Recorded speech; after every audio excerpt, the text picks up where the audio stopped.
Hello my lovely student, I hope आप सभी अच्छे होंगे और अपने एग्जाम की प्रिपरेशन कर रहे होंगे।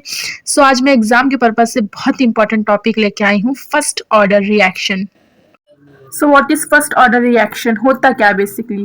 So the reaction in which the rate of reaction is determined by the change of one concentration term of the reactant is called a first order reaction. तो मतलब कहने का डेफिनेशन का कहने का मतलब क्या है, यानी कि रिएक्टेंट के वन कंसंट्रेशन यानी कि रिएक्टेंट हमारा जिसे प्रोडक्ट बन रहा होता है, रिएक्टेंट के टर्म में सिर्फ एक कंसंट्रेशन का चेंजमेंट होता है तो वो कहलाएगी फर्स्ट ऑर्डर रिएक्शन।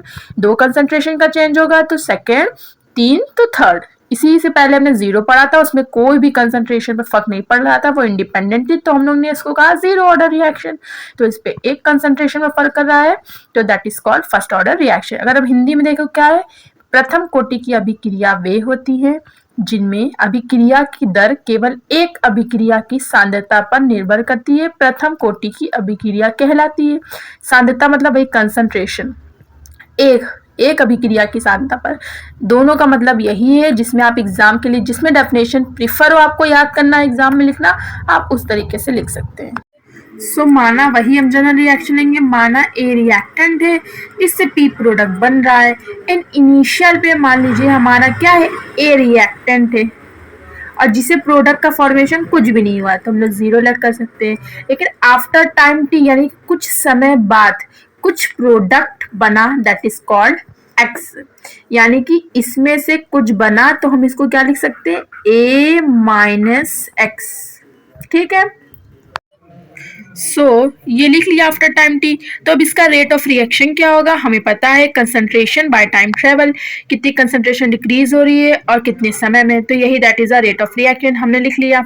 अब रेट लॉ क्या हो जाएगा, रेट लॉ इज, आप सभी को पता है rate law is directly proportional to the concentration of the reactant. तो कंसंट्रेशन हमारी क्या है, a minus x after t time, तो हमने ये लिख लिया।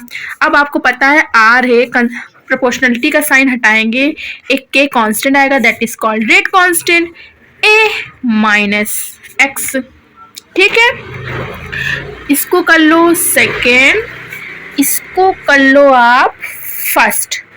Left hand side is equal to right hand side is automatically equal. तो मैं आपको लिख के दिखाती हूँ, तो कुछ इस तरीके से आएगा। अब हम x वाले टर्म को एक साइड लिख लेंगे और k के पास dt ले जाएंगे, तो किस तरीके से बन सकता है हमारा, dx upon a minus x is equal to k dt, ये बन गया हमारा। अब हम क्या कर देंगे, इंटीग्रेट कर देंगे। देखिए मैंने इसको इक्वेशन थर्ड लेट कर लिया, integrate in equation third, integrate करने पे क्या होगा, dx ax इंटीग्रेट हुआ और k हमने बाहर निकाल लिया क्योंकि that is a rate constant, dt को करा तो क्या हो जाएगा, dx पूरा इससे पूरा क्या हो जाएगा, कैंसिल हो जाएगा और हमारा क्या आ जाएगा, माइनस ln। अब यहाँ पे माइनस क्यों आया, क्योंकि भाई ये रिएक्टिंग क्या हो रही, डिक्रीज हो रही, क्यों, क्योंकि उससे प्रोडक्ट का फॉर्मेशन हो रहा है, तो minus ln a minus x is equal to KT आ गया, कोई प्रॉब्लम नहीं होनी चाहिए आपको। अब यहाँ पे हम एक लेट कर देंगे I, that is a integrated constant, मैंने बार बार रिपीट कर रहा है, that is a integrated constant. अब हम क्या करेंगे, आप ऐसा करिए, मान लीजिए कि हम लोग क्या लेट कर ले, x इज इक्वल टू 0 लिख ले और t इज इक्वल टू 0 लिखते हैं, यानी कि इस इक्वेशन, यानी कि आप इसको लेट कर सकते हो इक्वेशन 4, यानी इक्वेशन 4 में x और t को 0 रखने पर हमारा क्या आता है, तो 0 रख लेते हैं, कोई प्रॉब्लम नहीं होनी चाहिए। ठीक है, a, ठीक है, minus 0 is equal to k into 0 plus i। ठीक है, अब हम क्या करेंगे, अब ये टर्म देखो, ये तो पूरा 0 हो गया ना, किसी का भी 0 से मल्टीप्लाई करो पूरा 0 हो जाता है, यहाँ पे 0 है तो क्या है, ये minus ln a is equal to i। अब हम यही i की वैल्यू फिर से इस इक्वेशन में पुट कर देंगे, सब्स्टिट्यूट कर देंगे। इक्वेशन में हम i की वैल्यू पुट करते हैं, माइनस ln, क्या था, minus ln a minus x is equal to k t plus minus क्या हो जाएगा, माइनस हो जाएगा, तो हम यहाँ पे क्या लिख सकते हैं, डायरेक्ट माइनस लिख सकते हैं, l n a, plus minus minus होता है तो हमने माइनस लिख दिया। ठीक, ये हमने वैल्यू पुट कर दी आई की। ठीक है, अब हम क्या करते हैं, एल एन को एक साइड ले जाते हैं, एक्स वाले टर्म को एक साइड। तो मैं पूरा आपको सही से लिख के दिखाती हूँ। सो मैंने क्या करा, के टी को एक साइड ले गया और एल एन वाले टर्म को एक साइड करने के बाद हमारी कुछ इस टाइप की इक्वेशन बनी।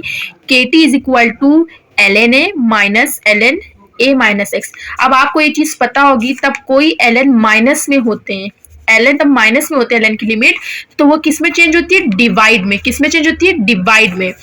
तो k t is equal to l n a upon a minus x, divide में चेंज हो गया।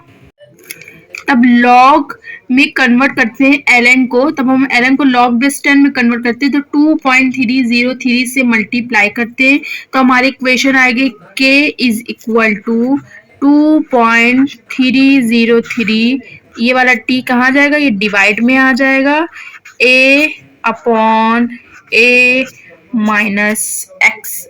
सो हमारी फाइनली क्या बन के आया, k is equal to 2.303 divided by t log 10 a upon a minus x, that is called expression for first order reaction. ये क्या होगा, एक्सप्रेशन होगा। ठीक है, expression for first order reaction. So अब आप यूनिट कैसे फाउंड करेंगे, तो इसी जो हमारा एक्सप्रेशन है इसी से मैं आपको यूनिट निकाल के दिखाती हूँ। माना के था, के मैंने ऐसे लिख दिया। ठीक, 2.303 ऐसे ही लिख दिया। टाइम मान लीजिए सेकंड में हो सकता है या मिनट में हो सकता है। ठीक है, लॉग बेस 10 लिखा। ए भी हमारी क्या होती है, कंसंट्रेशन में होती है, है ना, और नीचे भी क्या हो जाएगा, कंसंट्रेशन हो जाएगा भाई। ठीक है, तो क्या मान लीजिए इनिशियल कंसंट्रेशन है और आफ्टर टाइम की कंसंट्रेशन है, तो कंसंट्रेशन कैंसिल, तो हमारा क्या बचा, मान लीजिए हमें टाइम की निकालना है तो 1/2 बचा। अब भाई सेकंड इनवर्स, सेकंड अगर ऊपर जाएगा तो क्या हो जाएगा, इनवर्स हो जाएगा, या आप इसको सेकंड इनवर्स बोलो चाहे मिनट इनवर्स बोलो। यही क्या है, हमारी unit for first order reaction. बहुत ही इजी, यूनिट निकालना आपको आना चाहिए। ओके, बहुत इजी है। जरा रिएक्शन लेंगे, टाइम टी लिया, after time t a minus x आ गया, रेट ऑफ रिएक्शन लगाया, रेट लॉ लगाया, दोनों को क्या करा, इक्वल कर दिया। इसको इक्वेशन क्या कर दिया, थर्ड लेट के लिए इंटीग्रेट कर दिया, माइनस एल एन आ गया, माइनस इस वजह से आएगा क्योंकि एक रिएक्टर में डिक्रीजमेंट हो रही है। उसके बाद हमने क्या किया, इंटीग्रेटेड कांस्टेंट लिया और हमने एक्स और टी को एक बार 0 पुट कर दिया, तो हमें आई की वैल्यू मिल गई। अब इस आई की वैल्यू को हमने फिर से इसमें सब्स्टिट्यूट कर दिया। सब्स्टिट्यूट करने पे हमारा कुछ इस टाइप क्या है, k t is equal to minus l n a minus l n a minus x. उसके बाद क्या करते हैं, जब कोई एल एन की लिमिट माइनस में होती है तो वो डिवाइड में हो जाती है। टी को हम इधर ले आए, एल एन को हम लॉग बेस 10 में कन्वर्ट करते हैं, तो 2.303 से मल्टीप्लाई कर देते हैं, तो हम इधर 2.303, तो फाइनल रिएक्शन हमारी हो गई k is equal to 2.303 divided by t log 10 a upon a minus x, that is the expression for first order reaction. I hope आपको ये वीडियो पसंद आई होगी, तो मेरे चैनल को सब्सक्राइब करिए, लाइक करिए, शेयर करिए। बाय।